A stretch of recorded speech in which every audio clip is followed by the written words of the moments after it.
Well, dynamic disk drives are intended only and only to create span volumes, strip volumes, RAID 5 volumes, simple volumes, and mirrored volumes. So as you see here, I've got these disks as basic disk drives. So I'm going to click and convert these basic disk drives to dynamic disk drives. Well, I'm going to choose this 2345 and click OK. They're initializing, they're becoming dynamic disk drives, and yeah, finished, and they are all online, and I'm able to be creating volumes within them. Okay, one last thing to say is that within basic disk drives you are creating partitions, but within dynamic disk drives you are not creating partitions anymore, and you are creating volumes. So this is the difference between a partition and a volume. Right. So to proceed ahead, let's right click on the unallocated disk space of this to dynamic disk drive and click new volume. Alright, we click next. As you see here, I've got simple, span, stripped, mirrored, and a RAID 5 option to choose. There's no more logical disk drive, there's no more primary partitions, and there's no more extended partitions. So what is a simple volume? Well, a simple volume is a volume that you would be creating within dynamic disk drives, and which you could be using actually the free disk space to create these simple volumes, and they would be extendable within the same disk drive and also within other multiple disk drives that are already available for us. Okay, for instance, we choose simple, we click next, and disk 2 has already, we want to create it on disk 2, or either we could remove it, create it on disk 3.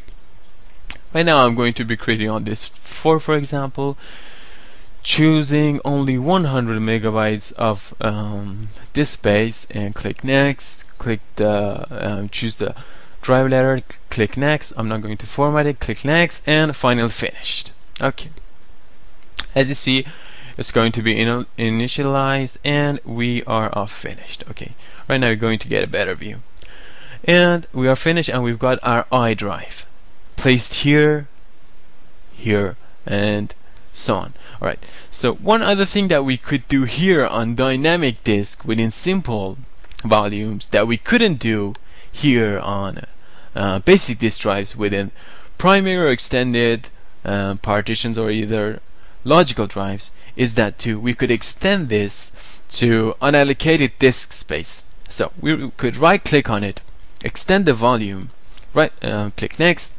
and choose another 60, or either I'll make it 140 and click next. So we are going to be actually extended the 100 megabyte volume that we created before. Another 140 is going to be sticking to it. So click as soon as we click finish, as you see, the drive letter didn't change. Right now we still have the I partition here, the I volume here, but it's not anymore 100 megabytes of disk space, it's 240. So the volume remains, the I volume remains the same. It's not that we're not going to be creating another volume, we are just going to extend the volume, this space, to another 140 megabyte. For instance, I want to extend this specific volume another, choose extend volume, another 150 megabytes, but not by disk 4 anymore. Okay, so I'll remove this and choose disk 3, add it, and choose 140 megabytes and click next. And as soon as I click finish, the one thing you're going to find out is that simple volumes remain simple volumes as soon as you're extending them only on the same disk that they were created.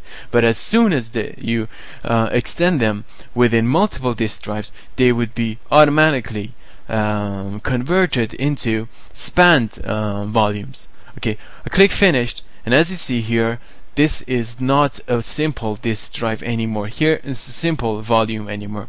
So it's automatically converted into a span volume. Alright, so this is a span volume. It's actually, what is a span volume? It's a simple volume that has been extended onto different and multiple disk drives. Okay, so again we would be creating and making another quick review on how you could actually create span volumes without creating a simple volume and extending it within multiple disk drives. So you choose span, click next, and as you see here, I'll remove this disk 5 and add disk 2, for instance. From disk 2 I'm going to have 100 megabytes, and I'll add disk 3. From disk 3 I'm going to choose only 40. I'm going to add disk 4. From disk 4 I'm going to only have 70 megabytes. So I'm using 70 megabytes. Alright, let me fix this again. From 3 I'm going to choose 100. From disk 4 I'm going to choose 140. I don't know why, but it didn't set add it as I chose. So now it's working. So from disk 2 only, although it has 1 gigabyte of free space, I only want 70. From disk 3 I only want 100, and from disk 4 I only want 140. Okay, the limit to spanned volumes is that you're forced to choose 2 disks to create your spanned volume. So you cannot be actually creating a spanned volume only within 1 disk. So we chose disk 2, 3, and 4, 70, 100 megabyte, and 140 from each of them, and we click next, and it would assign a drive letter. We're not going to format it, and click next, and it's finished. Okay, so here we are going to be having another volume which is named J, and here, as you see, named J, it's spanned. It's a spanned volume, and it has 310 megabytes of disk storage. So it's been using 70 megabytes from disk 2, 100 megabytes from disk 3, 140 megabytes from disk 4.